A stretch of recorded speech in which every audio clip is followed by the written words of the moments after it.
गुज़िश्ता 4 साल में पाकिस्तान में कत्ल होने वाले सहाफ़ियों की तफसील सेनेट में पेश कर दी गई। चेयरमैन सादिक संजरानी की ज़ेर सदारत सेनेट का इजलास हुआ, जहां गुज़िश्ता 4 साल में कत्ल होने वाले सहाफ़ियों की तफसीली रिपोर्ट पेश की गई।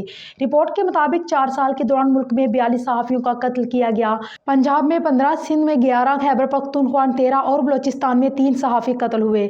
पंजाब में सहाफ़ियों के कत्ल पर 26 मुलजमान के खिलाफ कार्रवाई की गई, जबकि पंजाब में सहाफ़ियों के कत्ल पर 7 मुलजमान गिरफ्तार और 2 जमानत पर हैं। पंजाब में सहाफ़ियों के कत्ल पर 5 मुलजमान अंडर ट्रायल और 8 मफरूल, जबकि 3 मुलजमान पुलिस मुकाबलों में मारे गए और 1 को बरी कर दिया गया।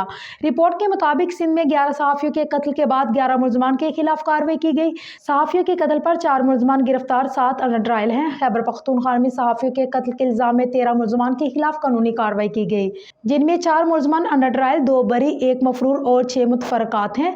जबकि बलोचिस्तान में सहाफ़ियों के कत्ल के इल्ज़ाम में 5 मुलजमान के खिलाफ कानूनी कार्रवाई की गई।